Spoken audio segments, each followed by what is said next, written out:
Hi, I'm Hank Strange, firearms enthusiast and Second Amendment advocate. As a gun owner that's been living with my concealed carry on my hip around the clock, even when I'm home for the last 8 years, I know and understand that it's not enough just to have your concealed weapons permit. You must understand we live in a country built on a legal system. And as good law-abiding citizens, we need to have legal defense for self-defense coverage standing ready. That is why Lola and I joined U.S. Law Shield. U.S. Law Shield's independent program attorneys will represent you in any legal proceeding, criminal or civil. Should you ever need to use a firearm or other legal weapon to protect yourself, your life, or your property, legal defense will be provided for all police investigations, pre-trial proceedings, and both criminal and civil trials. Your membership delivers benefits to you anytime, and especially in an emergency. With no caps on time they spend on your case, no limits on expenses representing you, and no deductibles or co-payments out of your pocket. If you have to use deadly force to defend yourself and your family, you will need thousands of dollars to secure the services of a lawyer. If you're a member of U.S. Law Shield, you will have already paid for a lawyer. All you will need is a phone so you can call your attorney. U.S. Law Shield offers legal defense protection for as low as $10.95 a month. If you wish to sign up, simply go to uslawshield.com or on your smartphone text HANK to 281-603-0105. 281-603-0105. Be sure to use the promo code HANK. By using my promo code, you will receive 2 free months when doing an annual plan, plus the locked-in rate of $10.95 monthly. Thanks for listening. The first thing I want to do here is remind everyone to go to hankstrange.com. All right, the most important thing for you to do. That is the one entity that we have ownership over, and you can find all the different ways you could support us. You can find links on there, everything that you're looking for, things that we talk about. It's all on hankstrange.com. If you want to communicate with me, everything is on there, so go there. Also, check out U.S. Law Shield. We've got a link on there. I put a link here in the chat. If you guys sign up for a year, you can save some money, and then also a couple of bucks can come to us. Helps us to keep doing this, pay the bills around here. So we appreciate everyone for that. Big shout out to Franklin Armor. You guys can see them right there for sponsoring the podcast. They've been doing that for a long time, and we really, really do appreciate those guys. This, by the way, this is going to be a celebration tonight. For a couple of different reasons. I have some cool folks that are coming on, but also it's episode, I don't know what episode is. Episode 800. So we're getting into episode 800 right now. Everyone, hold on to your seats. We're about to do this. I'm loading everyone up in here. Smashing the open. Let's go. Welcome back to the Hank Strange All Situation. right, guys, make sure you smash that subscribe button, smash the thumbs ups, ring the bell so you can be notified when we go live. I even have my own bell over here, ringing the bell. And we are live. We've got 2 new guests. We've got my friend Patrick Collins as well as Rick Ector. We do this thing called jazz hands. Everyone has to do it. Come on, let me see those. You got to do those jazz hands until the people are happy. There we go. Rick Ector is doing jazz hands. Patrick Collins is doing jazz hands. All right. We are live. I hope you guys have your big girl panties on. Like I said, this is episode 800 of the Who Moved My Freedom podcast. I'm your host, Hank Strange. My guests are Rick Ector. Here he goes. Detroit 2A advocate and instructor, Rick Ector. Welcome to the show. The man, the myth, the legend. He's joining us here. Thanks so much for coming on the show, man. Hey, man, thanks for having me. You know, yeah. I know we had talked about it briefly at that Florida event. Florida. Mm-hmm. That was back in March, was it not? So yeah, man. I've been waiting my turn, man. Yeah, okay. That's a long time ago. We've been doing this show for a long time. We should have had you on a long time ago. I've been doing this for about 8 years. How long have you been in the whole gun community doing all this stuff? Ooh, it's man. Longer than 8 years. I know that. No, yeah, definitely longer than that. Yeah. It was 2005 when I had my encounter with a couple of guys who robbed me at gunpoint in my backyard. And yeah, man, I've been in this gun rights ownership advocacy thing since about 2005, 2006. Okay, OG.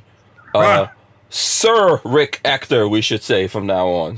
Dr. Sir Rick Ector is on the show, hanging out with us. Also joining us is someone who's been a friend of mine for a long time and always supported me here in what I'm doing. Like going way back, Patrick, right?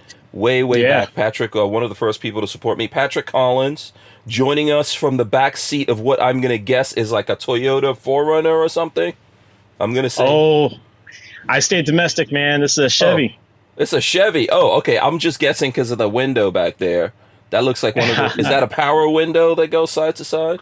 There you go. Yes, sir. Chevy. Yes, sir. Okay. All right. Do we get to know what kind of Chevy? Is it a Silverado? Or, it is a Silverado. Chevy? Okay. Boom. There you go. Awesome. All right. I'm into cars. That's right. That's right. Yeah. I'm assuming Rick is into cars too because he's from Detroit. So.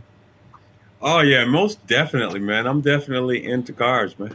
Mm-hmm. All right, awesome. So we got a lot of things to get into. I do want to remind everyone out there to smash the thumbs ups. Okay, that's really, really important. Share this if you can.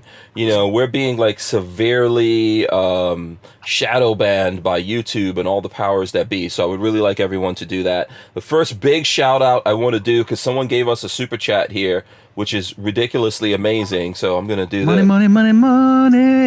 Money. That's my friend Gorillas and Guns there.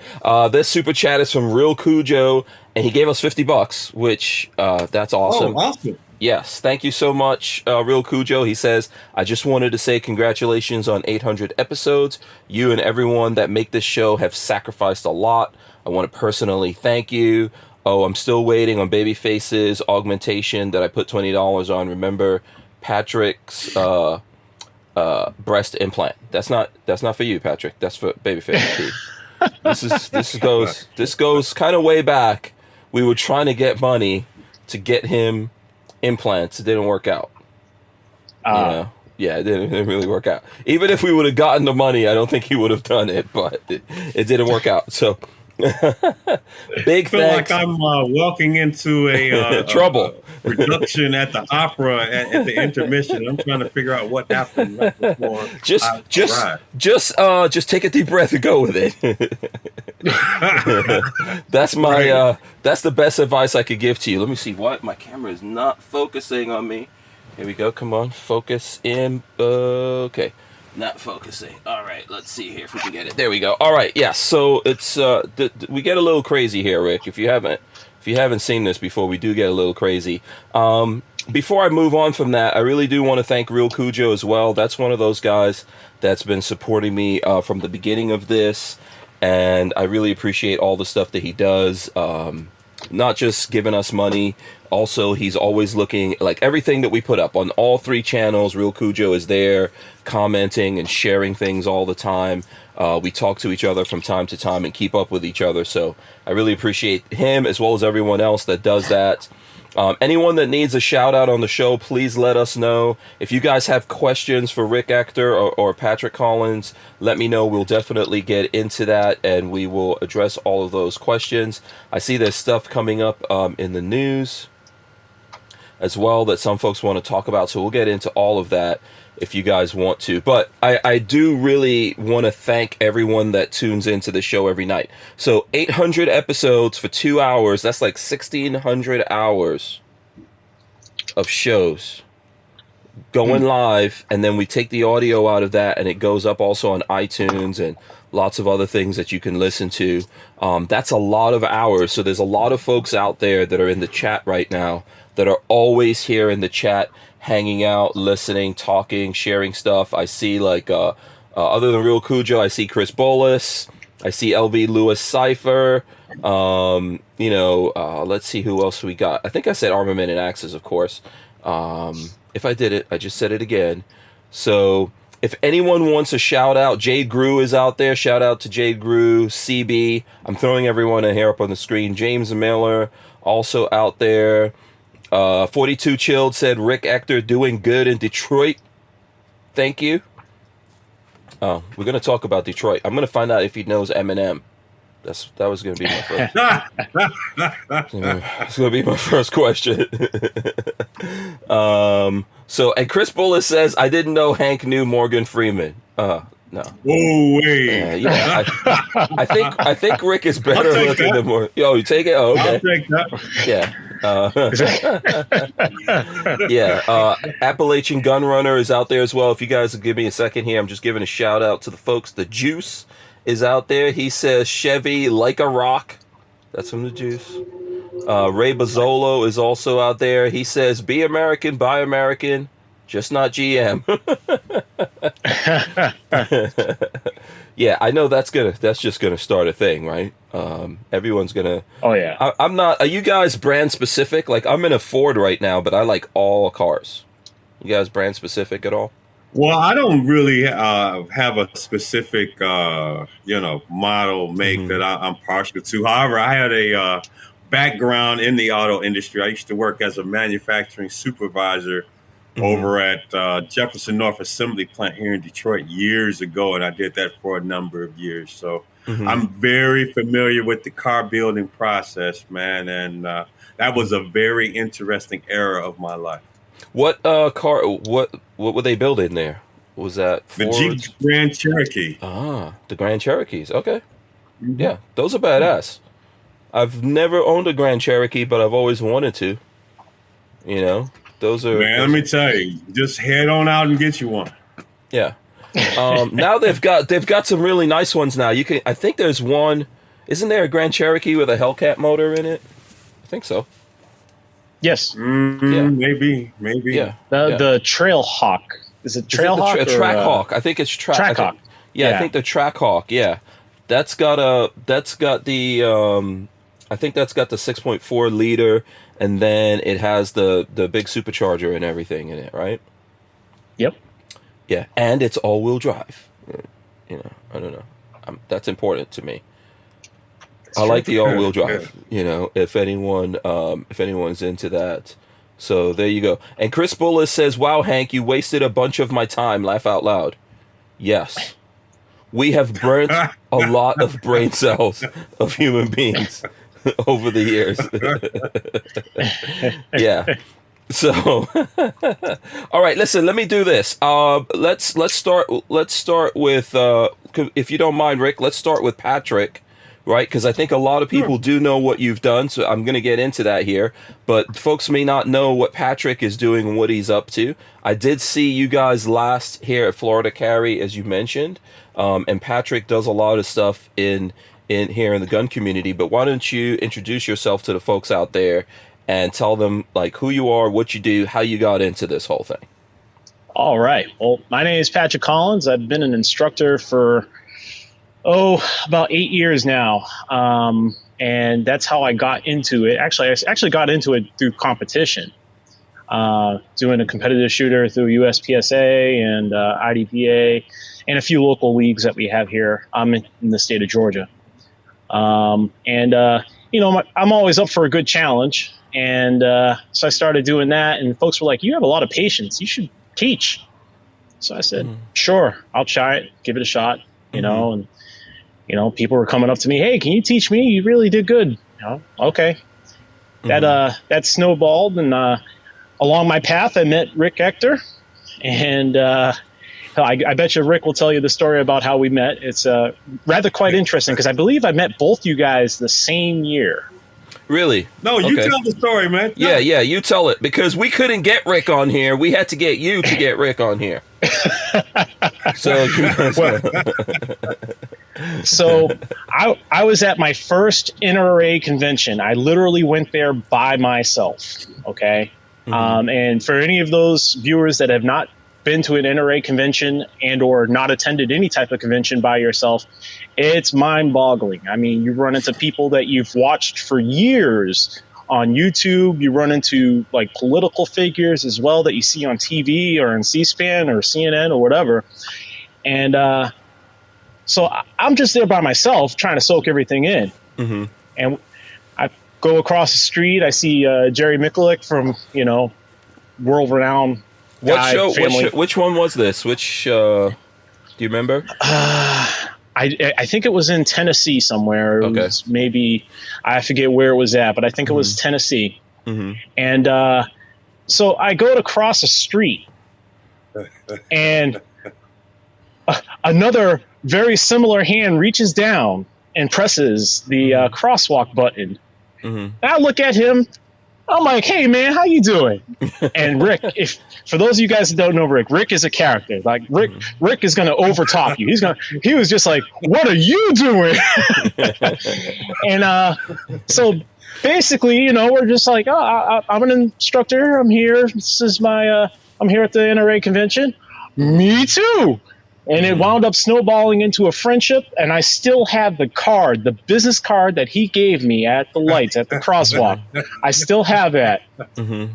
And so this was probably about, I want to say maybe 7 years ago. What are we, 2011? Was it 14 or 15? Because LV Louis Cypher says that was in Nashville, if he's not mistaken. I'm sure. Yeah, I think it was in Nashville. It may have been in Nashville. Yeah, it sounds like Nashville. Yep. Yeah. Yep.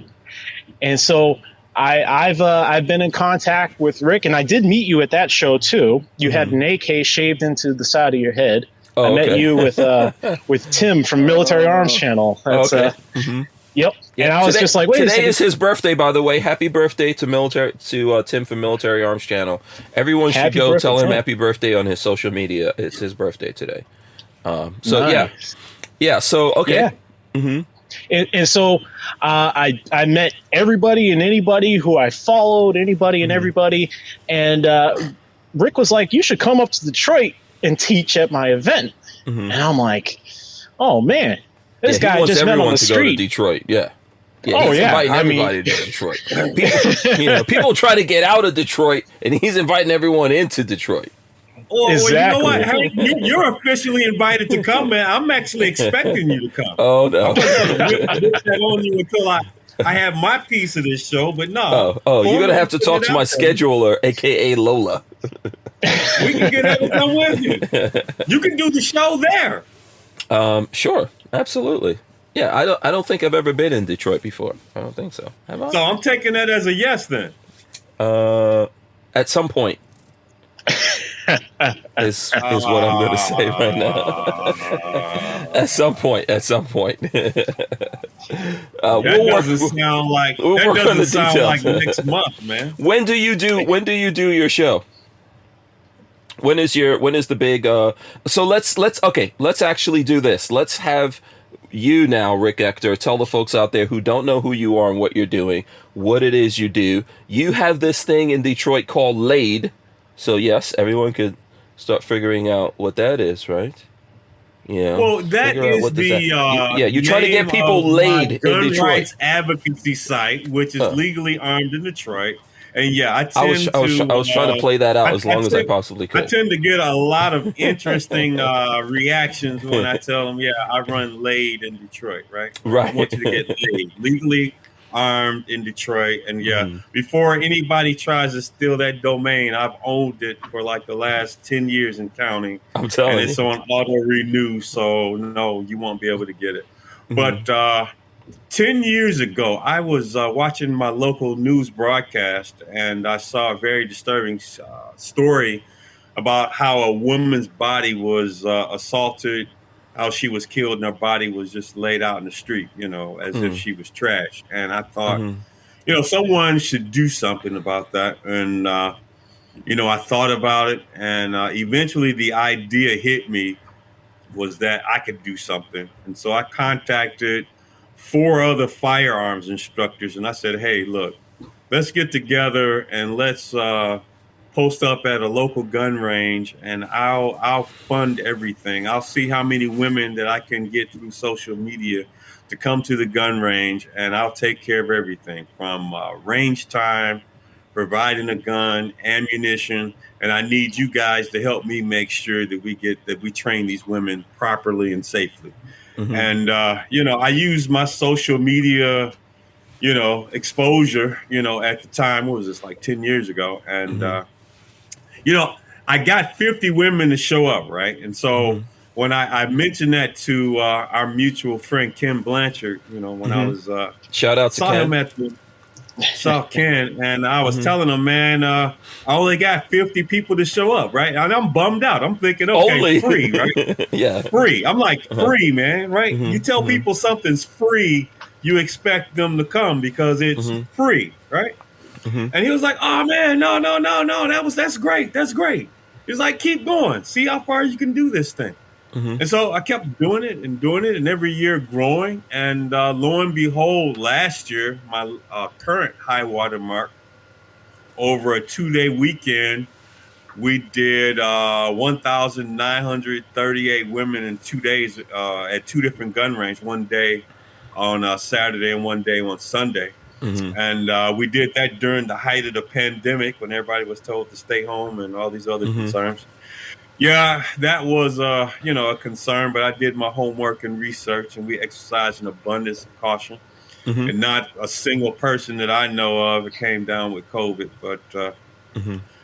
so undaunted this year, now that we're through this whole shutdown phase, hopefully, I'm looking to double what we did last year. So my goal is to train 4,000 women across 2 days at two different gun ranges simultaneously, over at the Top Gun range and over at the Recoil range in Taylor. We're going to do it simultaneously, both on Saturday and both on Sunday. It is a huge project. It requires a ton of resources. Fortunately for me, I've been able to make some partnerships with a lot of different people who've been able to contribute, whether we're talking about the facilities, we're talking about the actual guns that are going to be shot, the ammunition, and whether we need 4,000 pairs of safety glasses, 4,000 pairs of earplugs. And I tell you, the piece that I'm working on now is making sure I have enough actual manpower on hand, because I'm talking about doing two different locations simultaneously. So I need instructors to teach the women who are going to show up. We're going to teach them one-on-one in a safe environment, and to I'm make I'm sure showing that the they .com have right now as you're everything they speaking. need. Yeah, I'm showing off the .com right now as you're speaking. When is that event gonna actually take place, or roughly when is it gonna take place? It's going to be this upcoming August 21st, 22nd, Okay. both on Saturday, both on Sunday. One thing that I do want to caution people who are listening in, you're going to need to register for the event. The links will be published all over social media properties that I have. I always direct people over to my Rick's Firearm Academy Detroit page over on Facebook, which is facebook.com/Michigan CCW. Whether you find me using my standard handle of Detroit CCW, you can usually find me. Whether it's my own YouTube channel, I got over 2,200 videos out there. Whether I'm on Instagram, Twitter, we talked about YouTube, Facebook, you name it. If it's a popular social media site, I usually have a site out there, and I do a good job of making people aware of what we're doing. But yeah, right now I'm in full all-out promotion mode, because the thing is, I was sharing with you before we got started, no matter how big this event gets, I always come across someone that tells me, wow, if only I had known about it, and I'm like, well, hey, this is the 10th year we've done it. And, Right. I'm doing everything I can to get the word out more. Yeah. And So, fortunately for me, I've been able to meet people such as you, Hank, and you have a social media presence, man. I am truly awed by your productivity. I can't imagine doing a show with the frequency that you do. I don't know if you taking rooster pills or what? I'm just man? falling What through is it. I'm just falling through it, man. What's the source of your stamina and endurance, man? There's no kind of organization. I'm just falling through it. And by the way, shout out to Man, Smash Time out there.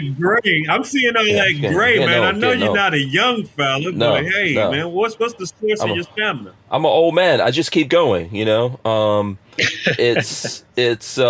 just motivated to do this. And what I was going to say to you is that, we all play different parts. I think you were asking about that. And I was saying to you that it's very difficult to do what you're doing, to organize an event like that, to have 2,000 people, two different places, for example, at the same time getting training, keep everyone safe, keep the instructions going, all the things that wrap into that. It's very difficult. So I think what folks like myself should be doing is helping you promote this, and I'm absolutely 100% open to helping you. I'm guessing that's why we're doing this now, and whatever else we can do to help promote this, we'll be happy to do. And there's folks out there that are part of our network, people that we deal with, I think, that can help you out as well. And this is really what we should all be doing. When someone like yourself has taken the last 10 years out of his life to bring something like this to Detroit, which I think is it's amazing, right? And you're absolutely correct. Huh? Go ahead. The one thing that I would definitely like to explore people doing is something that my good friend Patrick over here is going to do. He's actually going to bring himself to Detroit again. He showed up last year and lended his talents and expertise to help us train almost 2,000 women. Awesome. And my good buddy Patrick is going to be back again to help me do 4,000 women. So how do people? If there's anyone that wants to help, the help I need that I'm focusing on now is if you have some credentials, some teaching ability that's been documented, whether it's through the NRA or whether it's USCCA or through your particular state, I invite you, I implore you to visit Detroit. Come on down. We'll have a lot of fun. And I'll tell you, it could very easily single-handedly be the most rewarding thing that you will ever do to empower 4,000, hopefully 4,000 plus women on the very basic fundamentals of firearm safety and how to discharge a gun at a target, man. It is the thing that drives me, and I this is my project, my baby. I've been doing it for 10 years, man. And how far I can take this thing, the sky's the limit, but I'm committed to seeing how far I can go with it. Okay, so what you need right now is instructors. That's what you're saying? Oh, yeah. Right now, more than anything, I need instructors. I need people who are like, hey, I'm sitting around. I'm not doing anything that weekend, August 21st, August 22nd. I'd love to come to Detroit. I haven't been there, and it's Detroit. So what do they do? Detroit. It's Detroit. Wait, hold on a second. What? Is Detroit? It's Detroit, not Detroit, man. Nothing is more irritating to us Detroiters than people that go Detroit. No, it's not Detroit. It's Detroit. Did I say Detroit or Detroit? Which one did I say? I don't know. I'll probably say both. It's it's my accent. No, man, you can't say both. No. You say Detroit, I'll say Detroit. Man, you say potato, I'll say potato. Tomato, tomato. Until you eventually come here, you can practice that in the mirror a million times until you pronounce it correctly. I'm in Detroit, son. I'm in Detroit. I'm focusing on manpower. Mm-hmm.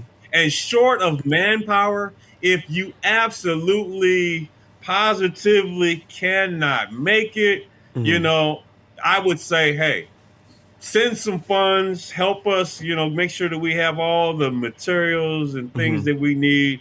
I do stuff such as actually feed the volunteers. I'm not feeding them a 5-course meal out of the steakhouse, but I mean just something to provide them with nourishment and snacks and drinks and water. Can we send food? The day. If you can find a way to get it to us in an edible fashion, send it to us. Yeah. So I want it already cooked. I don't want you steering in cattle and chickens. Oh. I want it actually cooked. Someone will send a cow. Someone will send a cow out there. I need a cow that has already been cut, butchered, and battered and fried, right? Right. Okay, listen, first of all, I'm going to encourage everyone to smash the thumbs ups. If everyone in here smashes the thumbs ups right now, that would be awesome. So including you guys. LV Louis Cypher says, what instructor creds are required? So what did Patrick have to have? How to what's the requirements here? Well, to be an instructor, I mean, be credentialed by some official body. I mean, not just some group that you created, in your family room. I mean, if you're a National Rifle Association credentialed firearms instructor, USCCA firearms instructor. If there's some state level organizations in your state that credentials people, then yeah, I want you to be a professional credentialed firearms instructor. I don't want you to be some guy that says, "Oh man, it's going to be 4,000 women. Hey, I'll help you." No. I want someone that's professional and credentialed and that has a proven track record of safely introducing people to shooting. Okay. All right. Patrick, did you want to add to that? And what credentials do you have?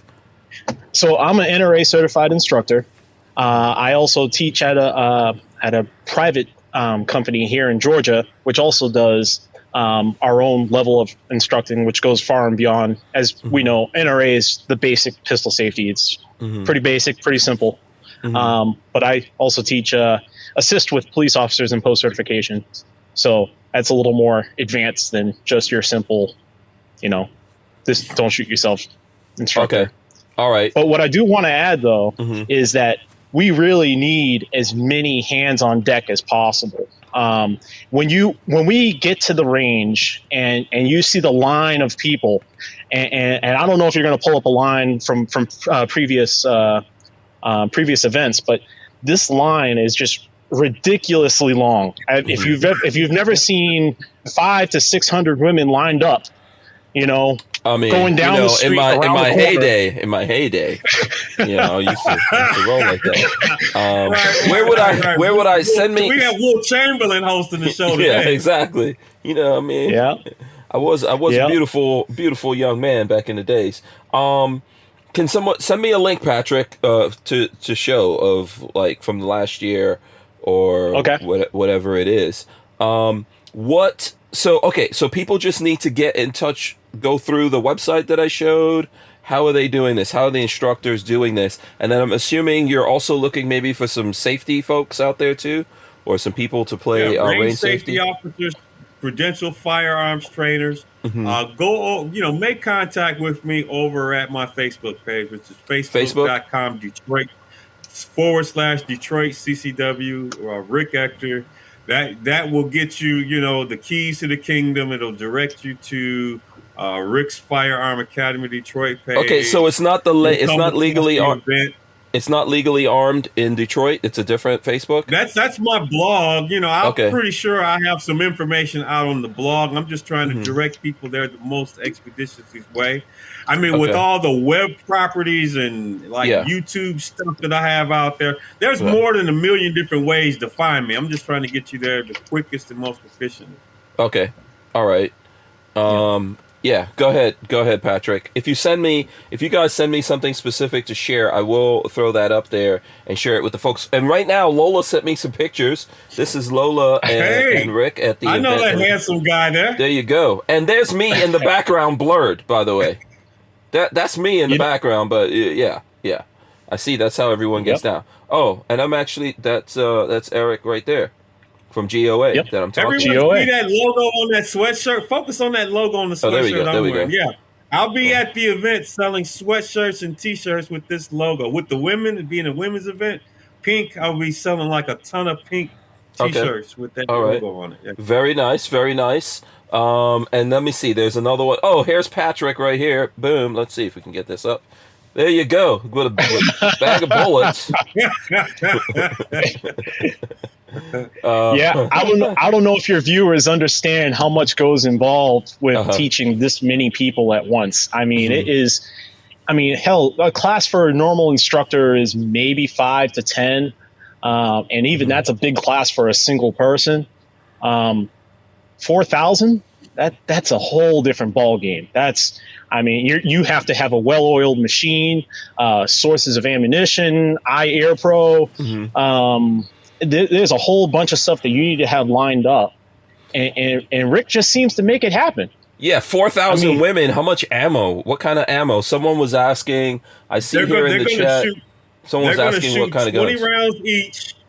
So obviously that's going to be 80,000 rounds of ammo, and I'm not sure what particular part of the country the questioner is from, but anywhere it's usually been kind of hard to come by, and I have been fortunate that I've been in the gun industry, the gun training realm for a number of years, and I've made a lot of friends, and I have access to resources who buy into what we're doing. Mm-hmm. You know, Justin Kazaroff over at he has Phoenix. his own Phoenix Ammo. He has his own ammunition manufacturing company. Mm-hmm. You know, he came through with a huge donation. As a matter of fact, he gave me half the ammo, 40,000 rounds of 9mm. And I think the question you mentioned was why 9mm, right? No, I mean, I think people wanted to know if they were going to be shooting handguns and rifles. Is everything going to be 9? No, Okay. it's going to be a streamlined process. We're just shooting handguns. Okay. 9mm is going to be the caliber of choice. You know, usually I'll get someone that says, well, hey, why are you shooting 9mm? Everyone knows you should shoot, a beginner should shoot, you know, a 22 LR. Well, you know what? I don't see any reason why a properly trained individual can't shoot 9mm. Plus, from a functional standpoint, standardization is the thing that helps this thing run. So I standardized the caliber to be 9mm. You're going to be one-on-one with the trainer after you've had a range safety briefing. He's going to literally be a whisper away. Safety is the number one concern, and we haven't had any incidents to date. Due to one, having trained firearms trainer and making sure that we have our own range safety briefing with just the instructors before we even start the day of lining people up to get in line to be filtered into the shooting lanes and to get them to start shooting. You know, safety is the number one concern. There's a training session for the instructors who should already be credentialed and experienced. And then we run each individual woman participant through a range safety briefing before they get into a booth one-on-one with the firearms trainer. So, yeah, you know, it's a great process, and it works. Okay, LB Louis Cypher wants to know what firearms are being provided to the students. Do they provide their own? If a student has a 9mm firearm and they want to bring it, and with the record number of firearm sales that we've had in the country just over the last 6 months to a year, or if you want to even go back 2 years, there's an awful lot of people who, if they're fortunate enough to find a gun and buy it, they haven't been able to shoot it yet. And so this is a great opportunity to actually learn how to shoot your 9mm firearm.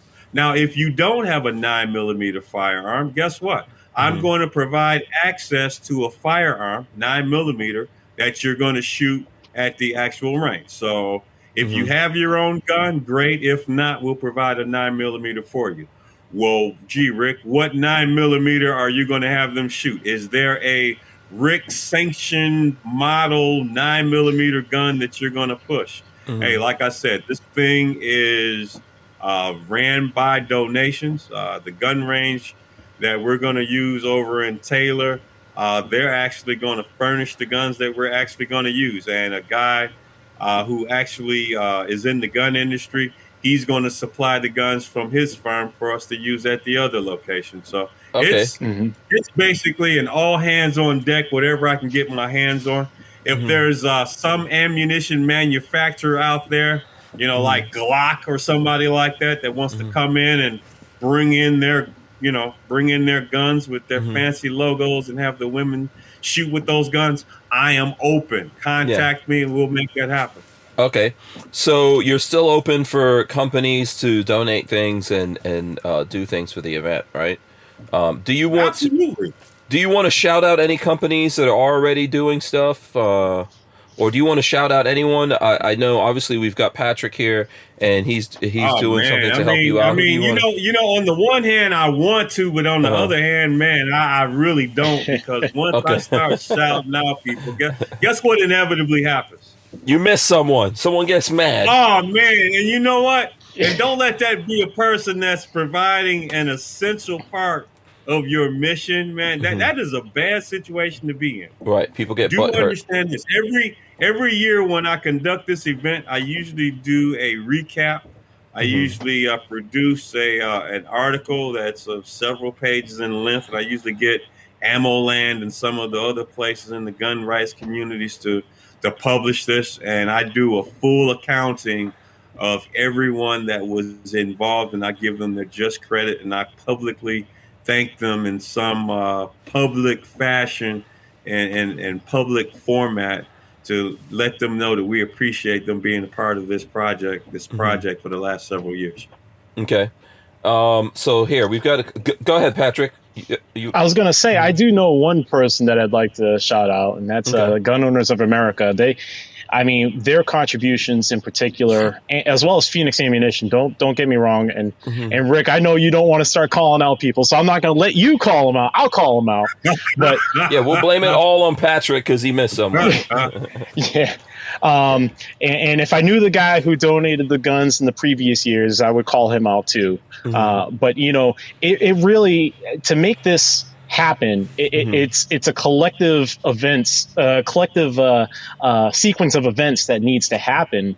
And when you dive down to it, I remember last year I saw Rick right the day before the event, and he's still crunching numbers and making sure things are going right, making sure that, he's taking on phone calls. He's on an interview here, and then it takes a lot. It really does. I'm sure this is a kind of year-round kind of thing, right? Are you only doing this once a year or several times in the year? I do this once a year, man. Okay. And just to do it once a year, it's a full-time project in which you're lining up volunteers and resources, man. When you consider just the sheer amount of ammunition that I needed, 80,000 rounds to make this thing even viable. I even had a lot of people in the firearm and ammunition industry. They asked me and say, "Well, gee, how many rounds do you need?" I said, 80,000. Yeah. And I had a couple they say, "Wow, man, good luck with that." And I'm like, yeah, exactly. "Oh, okay, good luck I'll with talk that. to you later. How about a hand? Can you, do something? Yeah, whatever. maybe you can do something like, because look, I know it is, especially like you said, right, with everything going on right now, 80,000 rounds, that's a lot. 9mm was in some cases $1 a round. Right? Yeah. There are people paying $1 a round. Even if you break it down to, like, let's say 50 cents a round, right? That's $40,000 just on the ammo. Significant donation. I'd hold you guys up for that ammo.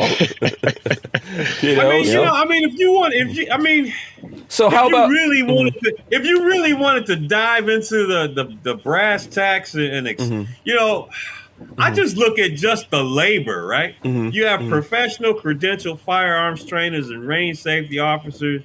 They're, for the most part, many of them, do this as an official sideline.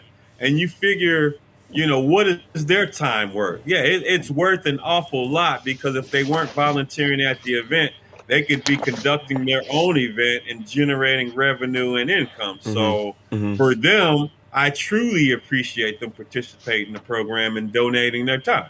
I haven't done this because I haven't really perceived the need to do it. But when you tally up, everything that's involved, considering everyone's personal time and the actual access to the guns and ammunition and targets and earplugs and eyeglasses, this is a fairly substantial project. It is. Yeah. So in the interest of helping, I like to help people. And I always tell folks out there, you don't have to, it doesn't have to always be money, or you don't always have to think like, oh, I can't help a lot, so therefore I'm not going to help at all. You could do small things to help.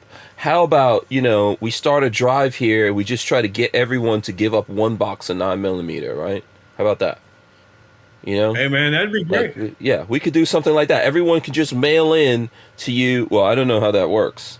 We have to check into exactly how that works in the, legally. Don't put it in the actual U.S. mail. You'd have to actually how you actually send ammo in. But you could look if you got a lot of people to participate in that, and everyone sent in a box of ammo. That's like 50 rounds a box. Here's the great thing of where I'm currently positioned right now, principally with the ammunition that was donated by Phoenix Ammo and Michigan Coalition of Responsible Gun Owners. Mm-hmm. They also gave me a substantial donation to cover ammunition. Okay. I don't need ammunition, and I don't want anyone to inadvertently put ammunition cartridges into the U.S. postal system and be subjected to federal fines for committing a bad situation, a no-no. You know what? Don't mail me any ammo, right? Okay. Send money. Resources. Well, in terms of resources, in the order that I see it, manpower. If you are a firearms trainer, you're a range safety officer, and you're willing to come here to suburban Detroit to participate in this project, I would absolutely love to have you. Okay. Short of that, if you can't be there to be there on the premises, go ahead, send us a donation. And where to send it? Send it to $ Rick Ector over at what is that? Cash App? Cash App, or you can do the PayPal, which is info@DetroitCCW.com. Okay, awesome. Go ahead, Patrick.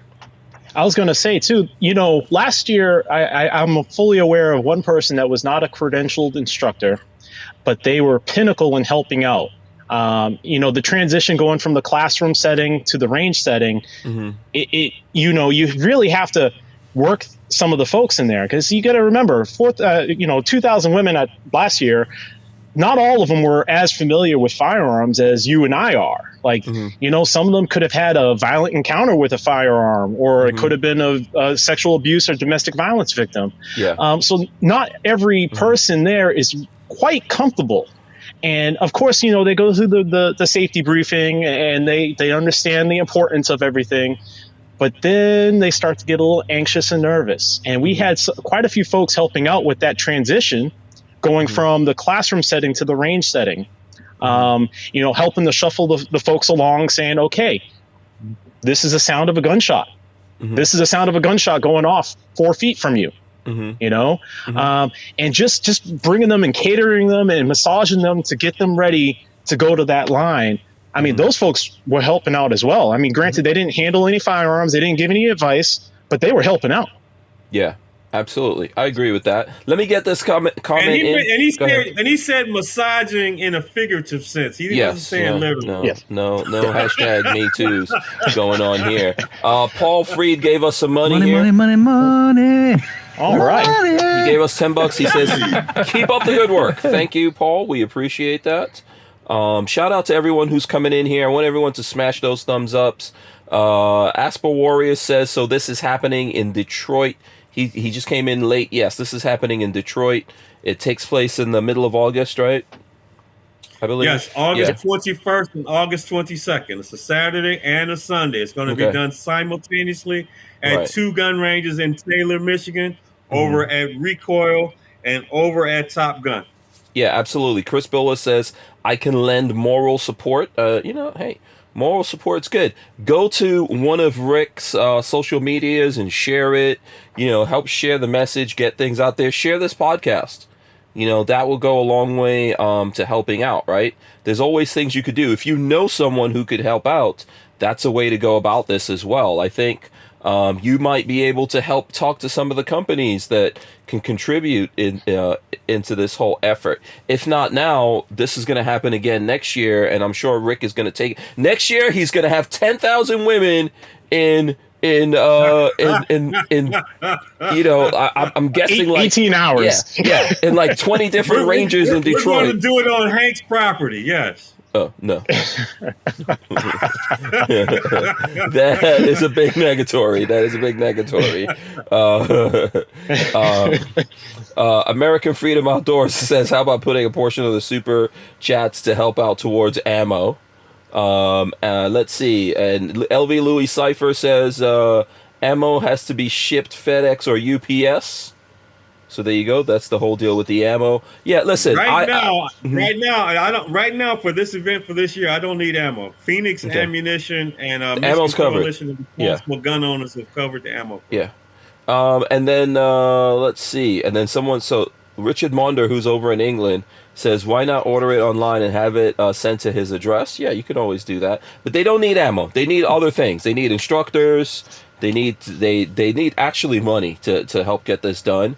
One of the big things. Actually, I take it upon myself to actually feed people and Right. keep them, give them snacks and stuff to drink and hydrate. Yeah, you need to stay hydrated. Right. What kind of?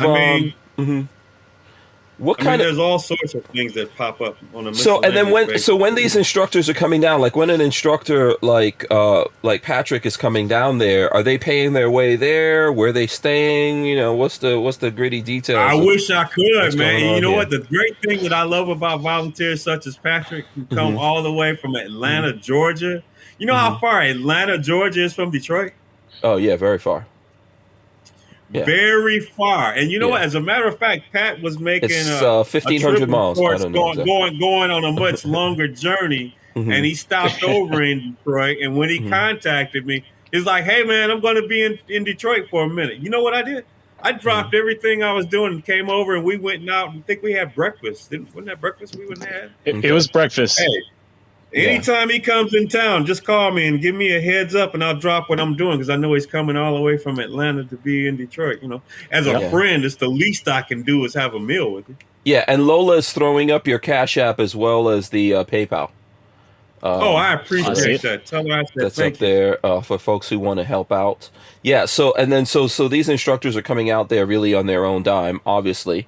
Because it would be expensive to put everyone up. I appreciate each and every one of them. Yep. Last year, we had instructors come in from California. We had people come in from obviously Georgia, Ohio. You know, there's this friendly rivalry between Michigan and Ohio. We had several Buckeyes from the Buckeye Firearms Association came up, and quite a few other states, man. See, I'm naming states, and I know I'm going to forget some. Had people come up from Florida. Carey came up. Yeah. So, Florida. You know, what's the mascot of the Florida team there? Florida, what? The Gators? We had some Gators come up. Oh, okay. Yeah. Okay, cool. Yeah. Lola's a Gator. So where are you staying, Patrick? Like, is there, I know, like, there's an image of Detroit, right? Which I'm sure is not true. Everyone, it's like probably the worst place on the face of the planet. People have these images going on of Detroit. Someone asked earlier, what's more dangerous, Detroit or blah, blah, blah, some other place? Where are you staying there? How, So the best answer for that would be Rick has set up an instructors only chat or an instructors only site for the event. And if they qualify and they vet out, because Rick actually does vet folks out. I mean, he checks Tanisha, his folks check.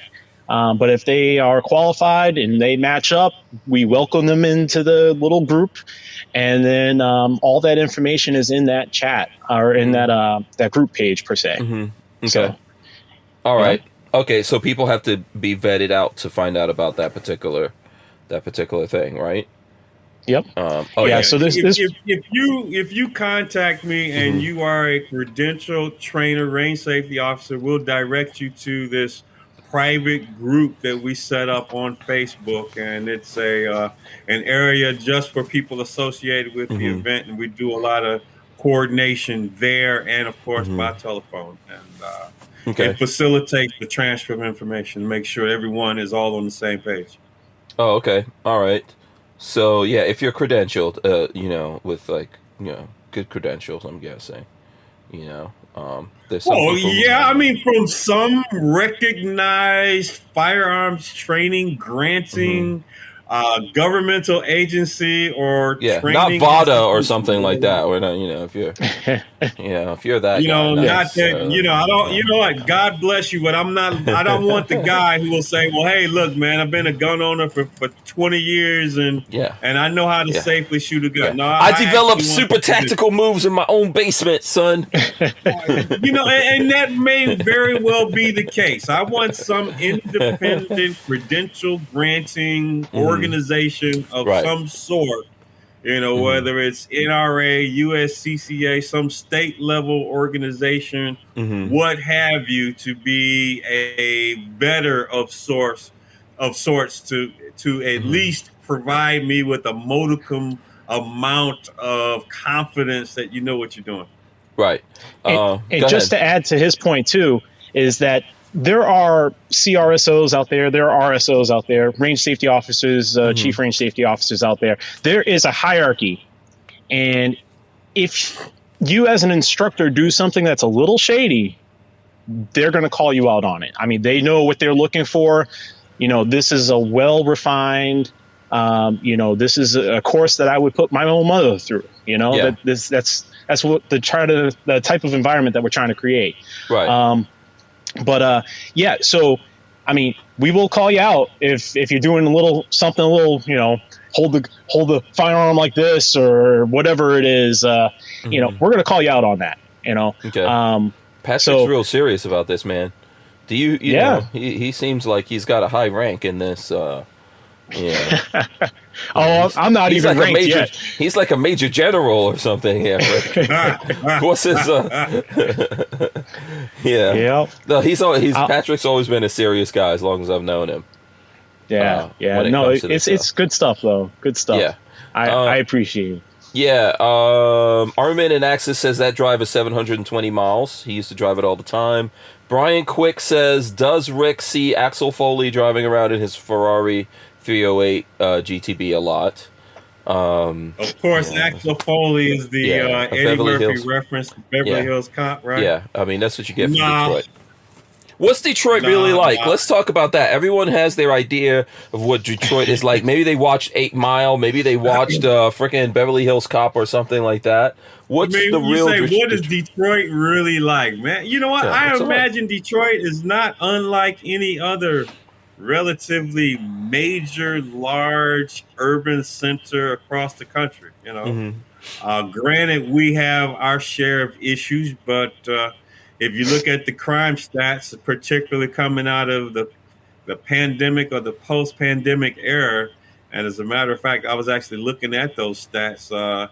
Places all over the country aren't doing so well crime-wise. And, even when our ex-police chief, James Craig, published our crime stats from last year, several months ago, even he had to say, look, crime is up and it's bad, but I guess when you're trying to put the best face on things, he was like, but it's not as bad as other places across the country. And then he showed comparing states, competing stats from other major metropolitan areas. But, the worst place in the country is D.C. to me, man. That's the worst place. That's where the most crimes take place.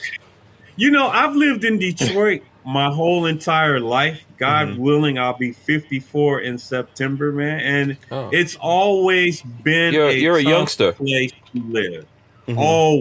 Always has been a tough place, man. And, there's just a certain level of existing and living. There's a common street sense, being streetwise, that you just acquire from being in this environment. So if you're coming from small town America and you just happen to find your way here and you're in the wrong community and you look like you don't belong there and you're acting out of place, you might be sized up for victimization. Do I think crime is out of control? Well, what do you think out of control is? I mean, I'm relatively crime free, but you know what? You got to take a lot of things into account. I have a certain level of street, being streetwise. I don't put myself in a vulnerable position. My level of awareness is on A1. And of course, I'm armed. So, you know, I don't really worry about it too much, but I take an abundance of precaution. Yeah. But everywhere is dangerous. I agree with you on that. I wouldn't venture into some major urban center, and not have any experience with that environment or how to conduct yourself. There's just some things that you don't do. You don't allow yourself to get introduced into certain situations. You obviously are going to keep strangers at bay. You're going to keep a certain level of distance from you. You're going to assess your environment before you even partake in it. If I'm going to some place to patronize and I just don't like the characters that are milling about, guess what? I'll just go somewhere else. Yeah, don't go. High traffic areas such as gas stations and convenience stores, you know what? There are places that you shouldn't be, as particularly after dark, and then of course, some areas of any community are more challenged than others. So, I Mhm. mean, there's a certain level of just street sense that you just have if you're in the community. So, Yeah. and I'm sure it's no different than some areas of Florida. Absolutely not. I mean, I grew up in New York City, and I lived in some places in New York that were probably bad. But when you're there, you're under the pressure, right? So you don't really necessarily notice it until you come out of that and then look back at it, maybe. But I think pressure is a good thing. They say like pressure busts pipes and pressure makes diamonds, right? So it's just the difference is you and who you are and whether or not you could take that stuff. Let me do this real quick before I forget. Clovertac is out there. See Clovertac.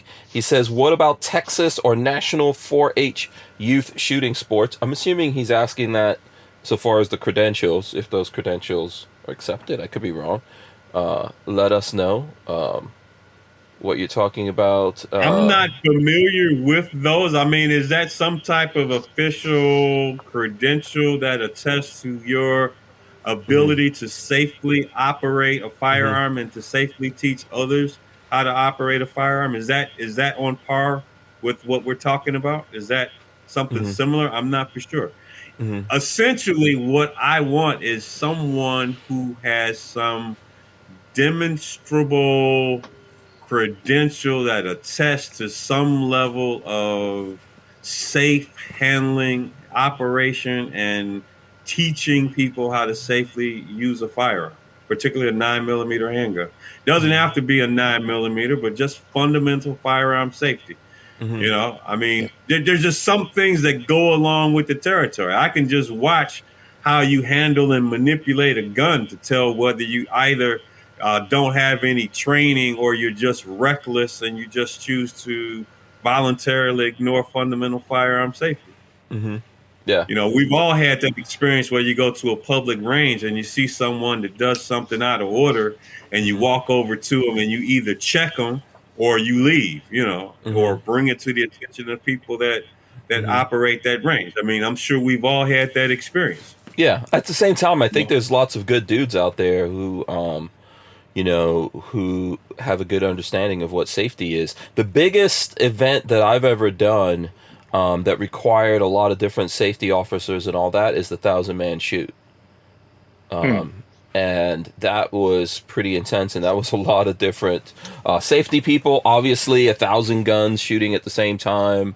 It took a lot of coordination and all that kind of stuff. So I think all these things are doable. And we've got lots of good people out there. I think what Rick is trying to do here is make sure that they have the right folks out there, because obviously you don't want something to go wrong, You or know, anyone it, to you get know, hurt. and it's not just the things that you think first off. Like obviously, fundamental firearm safety. You're going to keep your gun pointed in the safe direction at all times, right? Finger off the trigger until you're ready to shoot. You know, Hmm. those things, and then we even get into some of the things that are by definition are rare, but they could still happen. And over the Hmm. course of this event, we've had them occur. Like everyone knows what a squib load is, right? Hmm. Well, this is something that we actually talk about during the process of education our fellow trainers, and like, hey, you may come across one. Well, we've actually come across several squib loads over the years, and we were able to catch them each and every time. Okay. Yeah. Yeah, this is why we follow the rules, especially in these situations. LV Louis Cipher wants to know, he says, how legal intensive is this event, or is it just basic firearm handling? When you say how legal intensive in Yeah, terms of what type of legal information is provided, I'm going to assume that's what he's asking. Yes. I mean, this is not designed to educate people as to what the laws are in terms of, let's say, for example, lethal force usage, right? I'm not Mm-hmm. going to teach someone when they can use lethal force, right? No, Mm-hmm. that's outside the scope of what we're doing. Our Mm-hmm. our major focus is teaching you fundamental firearm safety, how to safely handle a gun, how to safely load it, how to safely discharge it, and hopefully you get some good results and a nice, pretty target silhouette. It's a great introduction to shooting for someone who hasn't had that experience, or if you've shot before. And I'll tell you, as a firearms trainer, we all have had that experience where we talk to someone who got their concealed carry permit, they have their gun, they shot, during that one course, and then they're up for a renewal 4 years later, and you say, well, hey, when did you last shoot? And they say, well, hey, it's been a minute. In some cases, they haven't shot since they got their initial training. And so that's the other concern, right? Just because you could shoot 4 years ago, well, you may not be as accurate next time out, and hopefully next time out isn't when your life is on the line. Mm-hmm. Yeah, absolutely. Okay, let me get some stuff in here. I'm trying to keep up with everyone. Smash the thumbs ups, guys. My goal by the end of the show is to get to 100. We're only halfway there. We got like 50. Okay, so I'm gonna try to make it happen. This is the 800th show. Let's at least try to do it. Charlie Chambers says, I love Detroit. And then let's see. Someone YNH says, I visited Detroit last summer. I enjoyed myself. Awesome. I think we got a super chat from Flying Rich. Here we go. Money. He says, here's some cash. You like that, right? He gave us some. He says, here's some cash for the guys. Okay, thank you. I appreciate. By that, I hope. I think you mean me. So thank you. No, I think it means the women's event is what I think. Oh, yeah. Check is in the mail. No, I'm just kidding. Jackie April. Jackie April says these fellas both need training from VADA Tactical, lacking that their credentials are nil to me. He's just joking. Do you know about that? I don't know if you know about VADA at all. You probably. Oh yeah, you know what? Your interview with him was epic, man. That was like must-see journalism in the gun space. That was episode 1. And, and the one thing I want to give a shout out to you, man, is because you displayed like the utmost in professionalism. You were like you played it straight. That I didn't detect any sarcasm. Mm-hmm. I mean, you were like, hey, I'm a professional journalist. You are garnering a lot of publicity, and I just want to give you your chance to give your explanation or your take on things. So, a huge shout out to you, man. Because, thank you. Hey, I mean, I'm not a professional journalist, but I don't know if I could have done it on that level in terms of being that professional. Right. Oh, thank you. I appreciate that. I'm not a professional journalist. I was trying to give him, give him a fair shot, to be honest with you. It's one of those things that so that was episode 1 actually of this podcast. Okay. Well, I remember that well. Yeah. And so here's the thing, right? You guys have probably been through this before. I'm sure I'm not the only one. That whole VADA thing was blowing up, and I saw it, but I really didn't care about it. And then everyone started reaching out to me because he's a black guy. They felt like I knew who he was. And they were like, what's up with your dude? I was like, I don't even know this guy. I don't know this guy from anywhere. So how were you able to get a hold to him, 1, and 2, convince him to do your show? So it turned out, obviously, he had to be questioning your motives when you contacted him. I mean, how were you able to convince him that you would treat the subject fairly? So the thing that is true that there are a lot of black people out there who do follow and support me, right? So what actually happened is someone on Facebook. Do you know who that was, Patrick? It was someone on Facebook that I knew, and he knew him, and he was like, "Yeah, I'll get that guy on your show. We'll do it." It was. I'm trying to remember who it was. He's the guy is in some organization, and I said, "Hey, do you know this guy?" And he was like, "Yeah, I know him. We'll get him to come on there." And he came on with him. So I would have to go back to that episode and look at it. But it was the gentleman that came on with him at the time actually knew him. And I honestly did want to give him a fair shake to try to explain himself to folks out there. I think we did that. I think he had his shot at What did you think about that whole thing when it was going on? You know, You're a trainer. You're a trainer, right? You're out there trying to train people and help people and all that kind of stuff. So I want to know, man. You could tell us. I'm not going to tell anyone. I mean, you know, there's obviously some things that he advocated that weren't very conventional in the firearms training space, and you know, like I said, I saw the interview, man, and I gave you like kudos because you did it so objectively, and you know what, you were actually fair and giving him a fair opportunity to give his side of the whole controversy and to explain in his own words. And I did not get the hint of any of you being biased one way or another. You were the epitome of a fair journalist. So I have to Okay. say much respect to you because you didn't come at it with any malice.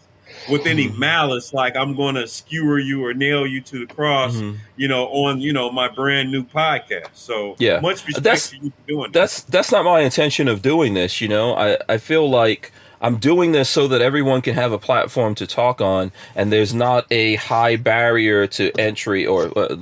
You know, however you want to put whatever's the right way to put it. It's not difficult to get through. You know, there's lots of situations that we're all in where there's kind of like gatekeepers to things, and it's tough for people to get on and do their thing. When I look back at it, I think that he, in a lot of ways, was trolling everyone and was doing this stuff, you know, for the attention, and that he realized that, and he was looking for that from people.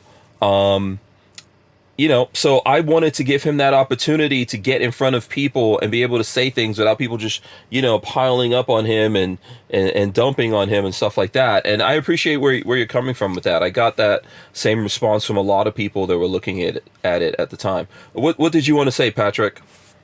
No, I was going to say you really, I mean, you kept it clean. You kept it classy, and you just, you know, I hate to say let him shoot himself in the foot, but you know, that's basically what happened. You just, you didn't do anything. You didn't prime any pumps.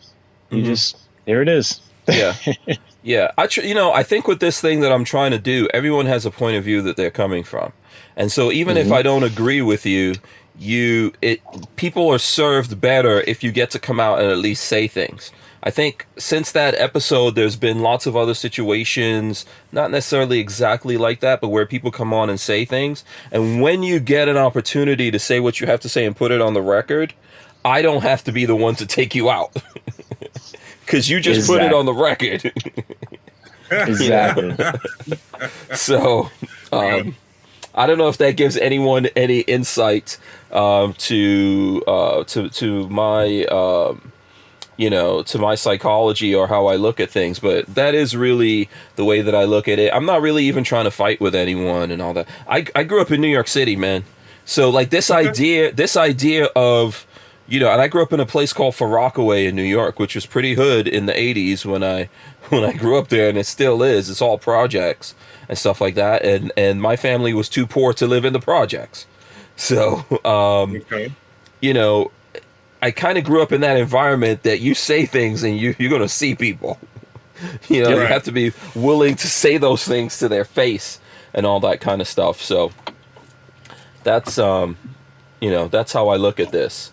So let's see, where do we want to go from here? What's going on with you guys? Are there things? We're kind of in the middle of the show right now. We have talked about the event that's coming up. Are there things going on with you guys? What do you guys do outside of the gun world, right? Like, what do you do that's not gun related to have fun? Ooh, what do I do outside of gun related? Gee, man. What's your sleep, eat? Come on, that can't be it, man. You got to have some other stuff. You got to have some other things going on, or you're just living for the gun thing every day. And see, you were trying to like say, well, things that are not in this gun thing. I mean, I do a lot of gun rights advocacy. I do a lot of speeches before organizations. Unfortunately, they're not paid speeches, but I mean, if there's something going on somewhere, there's a lot of different chapters of different organizations that have meetings on a regular, ongoing basis. And the one thing that every organization needs and or wants is a speaker who can come in and do a 15, 20-minute, 30-minute speech on something, and I've carved out a space here in this community where I'm routinely, petitioned or summoned to come out and speak. So that's a form of gun rights advocacy, but that's outside of gun training per se, and if you're truly about gun rights, I mean, you're out there, sharing your point of view and taking a position on things that come up. I mean, just all of the things that come up on a regular basis, in terms of gun rights, and there's a case or two that's going to be before the U.S. Supreme Court coming up, right? So what opinion do you have on those matters? I do a piece with on Lock and Load with Bill Frady every Thursday evening, 5 p.m. Eastern Standard. My segment I do once a week is called Planet Rick. And what do I talk about in the weekly 1 hour segment? Anything that relates to training or self-defense in that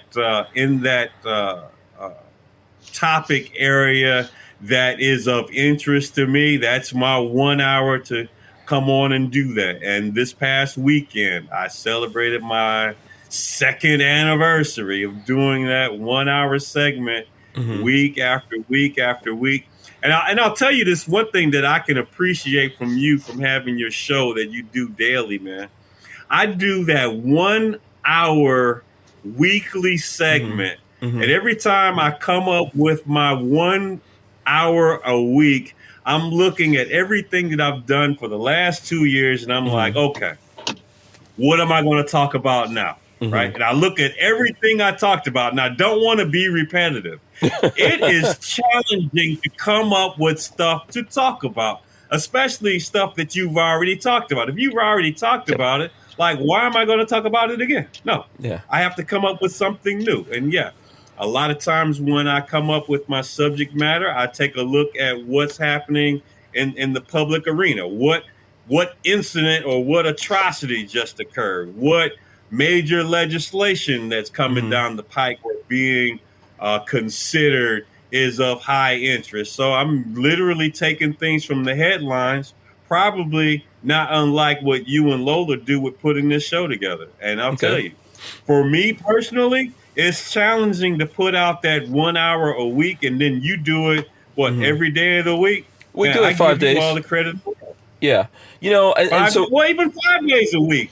Yeah. And you do it for 2 hours, man. I'm doing it 1 hour, right?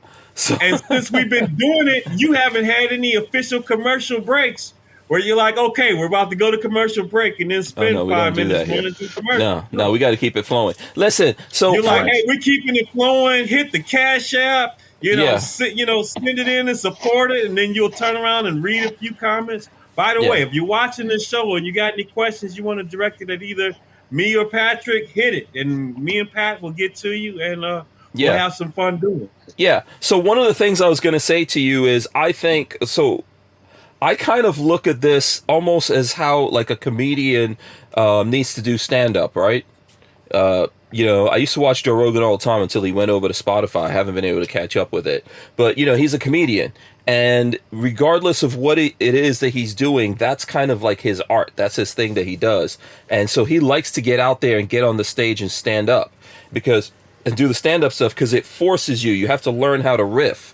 You have to learn how to freestyle and get into things.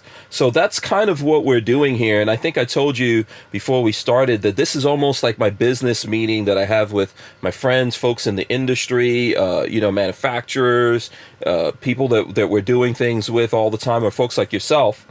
And we're sharing it with everyone. I don't think that there's anything wrong with talking about the same things over and over again if you haven't gotten it out of your system. So sometimes I haven't gotten it out of my system, or the folks out there haven't gotten that subject out of their system. And it's good to just like talk about it until, You just beat it to death. Yeah, right? yeah, it's done. Those demons are dead now at this point. So I think that's a good thing to do. But that's what we're trying. We're trying to freestyle here. I like to cover things, and I just don't want to just beat it to death and have my idea of something I wouldn't want to experience is someone saying, "Oh God, Rick's talking about this topic again." Like, can you come up with something else, right? And these are the things that are going on in my head every week when I'm like, okay, I'm on Bill Frady's Lock and Load for my Planet Rick segment this upcoming Thursday at 5 p.m. What am I going to talk about today, right? Yeah. And let me tell you, it gets challenging because I've done it for 2 years every Thursday. Just talk about your toothpick collection. Talk about the plants that you grow. I know you're trying to tell us you're a robot and you don't do anything else except talk about the Second Amendment and guns and stuff like that, But there's guns and training, the latest atrocities that occurred, in the news media. I mean, if I'm really struggling for a topic, all I'll do is fire up the local newspaper or TV station and see what everybody's talking about. And hey, I'll chime in with my little piece. And from a superficial 10,000 foot view, if you listen to my detractors, they're like, oh yeah, here's Rick Ector again talking about give everyone a gun, right? And I'm like, yeah, why not? Yeah, it will sort itself out sooner or later. That's a good formula. That's a good formula. Okay, I can't get it out of him, Patrick. You tell us, what do you do outside of gun stuff? Because I know you also do a lot of gun stuff. What's your thing outside of gun stuff that you do? I'm into the public arena a lot. I tend to speak out against political events that happen here in the city of Atlanta and the state of Georgia. Obviously Atlanta has had a uptick of attention when it comes to certain things. We've had some definite atrocities that have happened in this city, and I tend to get involved a lot more with the community, just trying to help out where I can. I mean, folks don't understand how useful they can be, even if it's just your opinion. Even if your opinion is wrong, it's still a voice that can be heard. And a lot of people forget that, communication is probably one of the most important things. In fact, that's what the First Amendment's about. It's about communication. So that's what I do is I just get involved, man. If I have an opinion about something, whether it's a, police involved event or whatever type of event it was, in fact, I had a nice conversation with one of my mentors, and actually a couple of my mentors. I'll tell you two stories here. But one of them, I was looking for help. I was like, how do I respond to this? It was the incident that happened not too far from where I'm at right now in a parking lot. But a gentleman decided to challenge a Georgia State police officer, and he was driving a Hemi. Was it Charger? Yeah, it was a Charger. And, a state trooper was driving a Charger. And this guy decided to push his car. And I was like, oh, okay. Yeah, I was like, how is he challenging him? Okay. Yeah, he literally decided to challenge him by pushing his car. And of course, the state trooper gets out of his car, draws his weapon, he points, but he doesn't shoot. And there was a whole bunch of uproar about, oh, well, the guy who was driving the car, even though he was trying to push the police officer's car, he was unarmed and this. Your and that. car is a deadly weapon. I was like, yeah, he's also traveling in a 4,000-pound bullet, that kills more people than guns too, by the way, Yeah. And so I had to make a little public statement about that, and that was fairly well received. I mean, you still got the people who are like, little Pookie didn't do anything. Oh. And I'm just like, yeah, right. Yeah, he's not so little anymore. And then I have another one. I have a few friends of mine, mentors of mine that are dealing with property complaint issues because they run a business off of their property, a gun range off their property. And I am going to definitely get involved with them and help them out, support them however I can. I'm not going to do any name dropping per se, but their issue that they're having right now is that their their political motivation, or rather the city or the county that they're in is kind of politically motivated to push them out because of the whole firearm involvement in their business that they have on their range. Okay. And little do they know that, they help instructors like myself. They help police officers. They do requalifications, DOD training through the state. I mean, these guys have impacted so many other people's lives that I don't want that to be forgotten, Okay. And yeah, so just getting involved, man, having an opinion, having a voice, and getting it out there. Yeah, that's awesome. Both of you guys, all you do is gun stuff all day. That's what I'm getting out of this.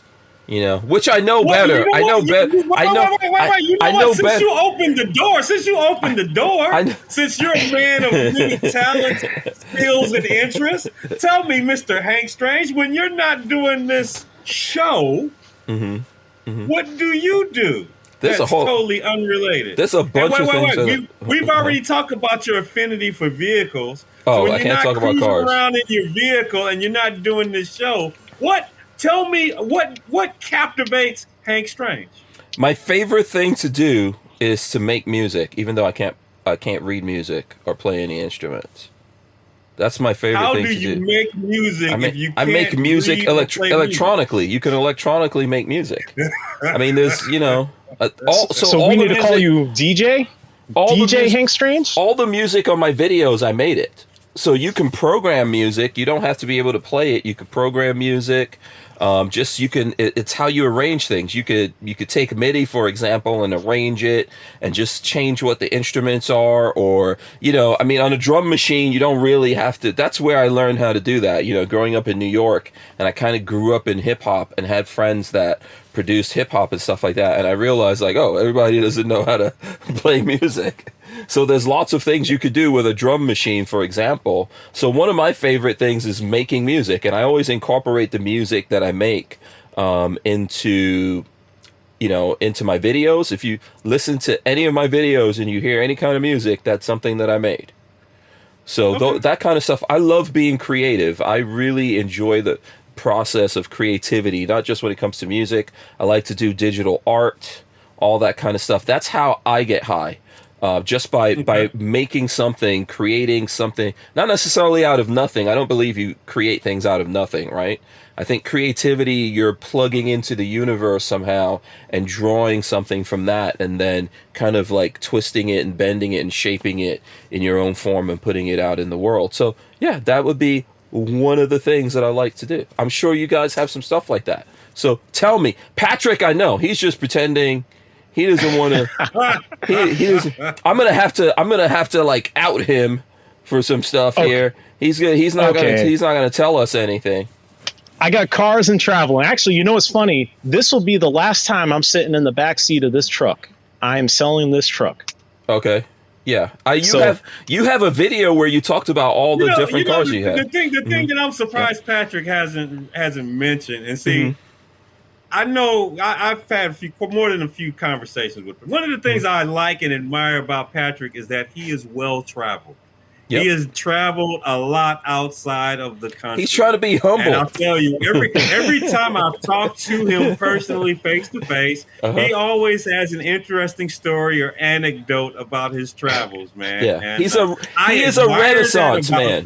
Yeah, and the only country I personally ever have gone to only countries I've been to have been Canada, which is across the bridge, Mexico, and the Bahamas, right?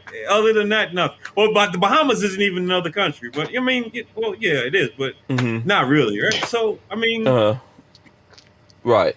Okay, so so where have you been? Where have you been, Patrick? Rick has dropped it on you here. Tell us the places in the world you've been. That's what we want to hear about. Where have you been in the world? My goal prior to COVID hitting was to hit every single continent. And in fact, I had Antarctica on there as well.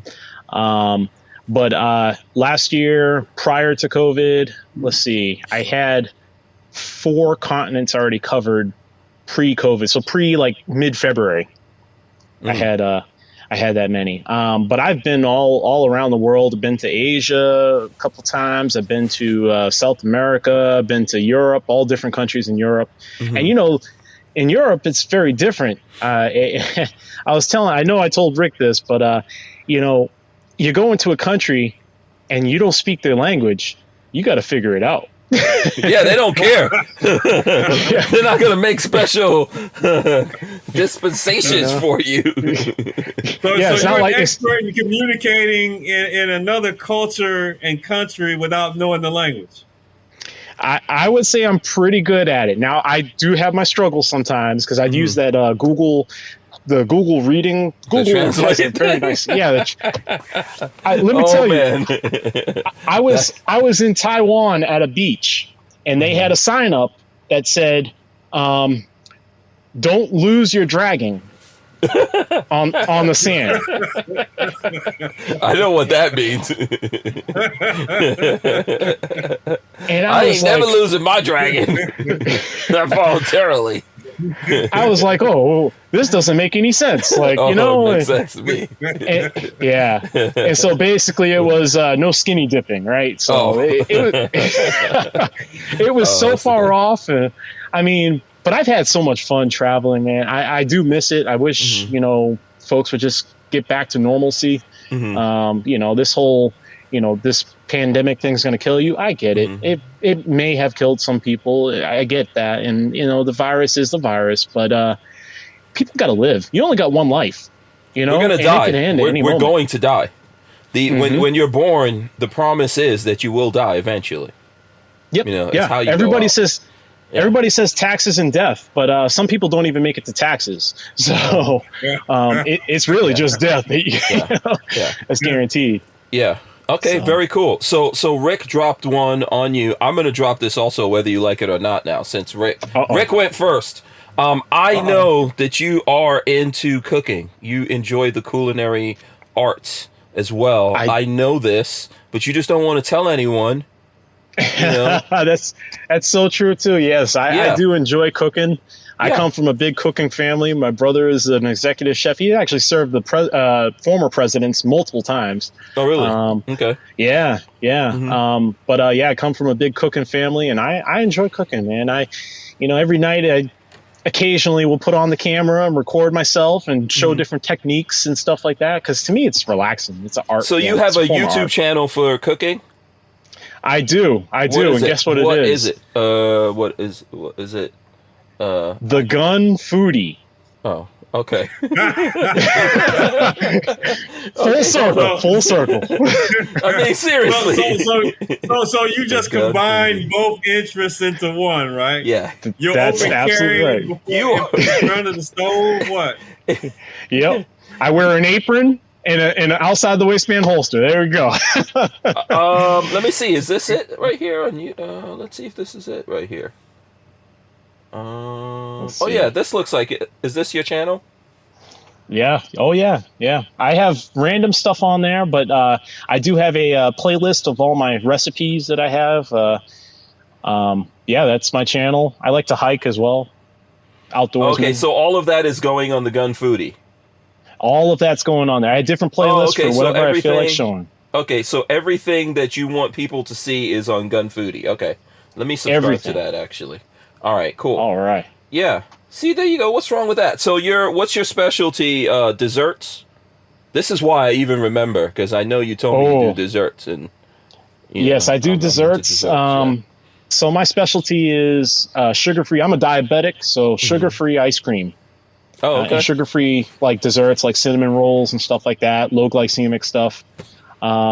Using almond flour, using Splenda, and also using like monk fruit and other different sweetener alternatives. It's really an art because you can't just like mix things together. I mean, you can't just like shake up your refrigerator and get a cake, right? It's an art. Like you have to have certain things that you mix in there.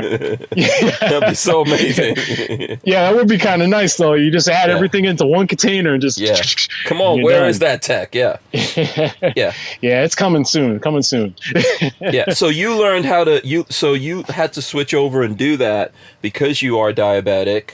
I'm very interested in that. I'm not diabetic so far as I know. I know that my mom was, but I think as I get older, I always worry about that, and I have kind of like a sweet tooth, and I'm always telling Lola, man, I need to figure that out, because I feel like I need to drop sugar altogether, and as I get older, I feel like it doesn't do good things to me, especially just being busy and having a lot of things going on. Then you kind of like lean on the food, if that makes any sense, and you eat a lot of stuff with sugar, but then it's not good for you. Exactly. So like a lot of things that listening to you two guys now, I don't really eat sweets at all, man. Like how often do you guys eat cakes and pies? We can't be awesome like you. For real, that's just not my thing, Is this true? Wait a second. I don't know. Is he making this up? No, he's making it up. Let me tell you. Oh, okay. He adds sugar to his grits. I mean, how are you saying you don't eat sugar? Wait. Look, adding sugar to your grits does not make that like a snack or a treat. What kind of sugar do you add to your grits? I mean, just regular, straight up sugar. I mean, not that. So wait a second. Wait, hold on. So, because I don't know this, right? I was born like outside of America. Are you not supposed to put sugar on grits? There are some prudes out there that don't believe that you can put sugar on. We need to take a poll. As a matter of fact, you can put sugar in oatmeal, man. Of course. Yeah, that's oatmeal. Okay, hold on. Right now, everyone tell us. Or put sugar in your rice, man. Okay, sugar in the rice, I have seen people do, yes. I don't believe that's necessarily something that that you're supposed to be doing, but I have seen people do that. Let us know right now if you're supposed to put sugar in the grits. By the way, It Ain't Just Paint says huge thumbs up for Rick Ector. Gotta love Detroit folks. So that's like it ain't just paint out there. As you guys are coming in, smash the thumbs ups. Right now, we're doing a poll of whether or not you're supposed to put sugar in your grits. My favorite breakfast thing is cream of wheat, which I know you could put sugar in. And I'm a big fan of brown sugar. What is cream of wheat, though? What is that? I don't know. You mean what is it actually? I have no idea. What is that? I know it's some stuff it's like a grain. Eating this stuff. It's like I don't know what it is. Does this still have the black dude on the package, or are they updating it? I don't know. It might be Aunt Jemima on that package. I have no idea.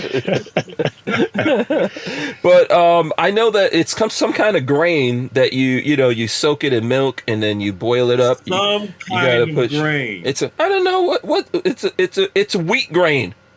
It's the cream of the wheat grain. It's the cream. Yeah. Now I'm gonna have to go Google what exactly is cream of wheat. Man, people will eat anything. Look, man, look. Grits, oatmeal, and rice, and you're good. Yeah. How are you? But you're saying you put actual sugar. You don't put like jelly on your rice. You're just you're just sprinkling sugar. What kind of sugar are you sprinkling on rice? Just regular granulated sugar, man. Not that Splenda. Just regular sugar. People have all these weird sugar substitutes. Like if you ask someone how they take their coffee, right?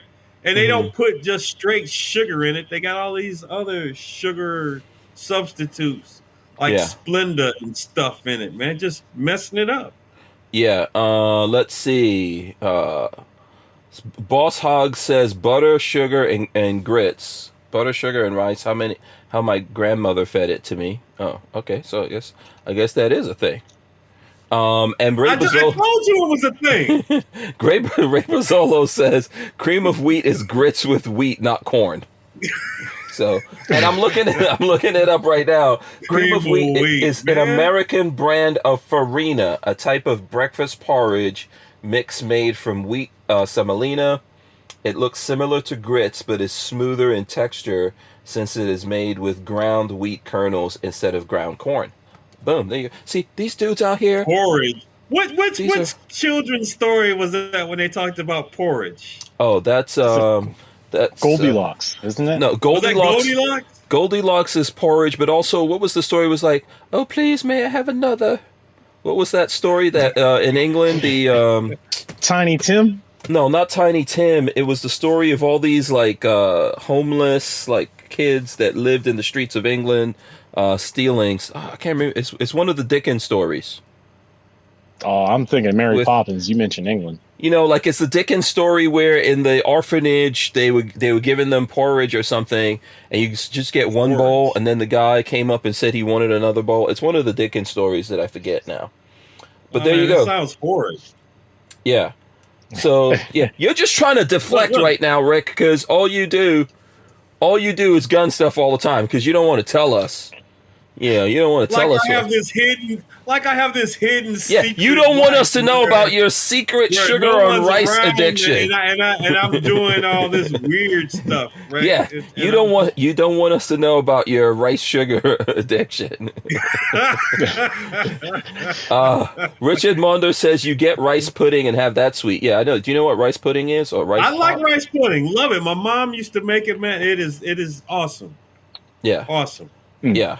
So, but that's not. But that's yeah. That's a different thing. Yeah, Rice that's a pudding different is- thing. I wouldn't have yeah. rice pudding for breakfast. No. You know, that's a different story. So, I'm trying to. I've someone. Oliver Twist. I think it's Oliver Twist. Oh, Okay. Remember? Did you guys remember Oliver Twist? It's a long time ago, yeah. man. You someone know just what? said How it. long ago was that? Now, if you're asking way me, back. do I take time out of my regular schedule to revisit the classics Mhm. on an ongoing basis? The answer is no, I don't. No, Right?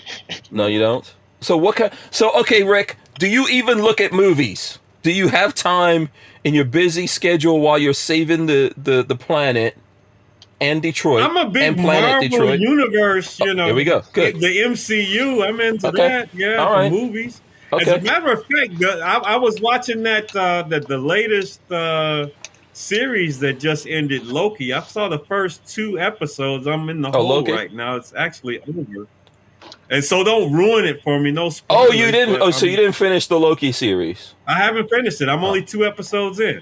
Why haven't I finished it? Because I've been busy promoting and marketing. Right. Yes. Right now, my life is this women's shooting event. Right. Yes, And then yes. once that's over, then I can start. You are a devoting time saintly to- man. You are a Guilty. saintly, virtuous man. to these guilty pleasures like watching TV, man. I am not a person that really watches TV, hmm Not. So are you busy. into Loki also, Patrick? Or are you not? No, not No, a lot of those movies are recorded here in Atlanta. But no, I have not gotten into many of the not movies. into the MCU at all. No MCU stuff. No. Oh, I'm a big X-Men fan. You ask me anything about X-Men, I can name it Well, all. they're But coming into the MCU soon. yeah, I know. I Disney know. owns everything now. yeah. Everybody's gonna be on that Disney plantation. Everybody's The coming in there. Eternals are going to be coming up soon, right? That's Yeah. the huge Oh, thing. The so- next big thing. Yeah. Okay. So are you both of you guys sci-fi guys? Then can I at least? Oh, I'm into sci-fi, and Okay. And as far as this whole Marvel universe, Mhm. I actually at one point in time actually owned those comic books. But let me tell you about me and comic books, man. I used to own thousands of these things, right? Mhm. Like tens of thousands in Mylar bags in Okay. the boxes, right? All right. And then at some point in time, I discovered women, and I sold all my comics and bought a car. Some point in time. And What point in time was that? And never got into this whole dating women, get married and divorce thing. But Oh, so wait, you I'll be lost okay. your comic books to the ladies? indirectly, I mean, I sold them to buy a car so I could entertain ladies.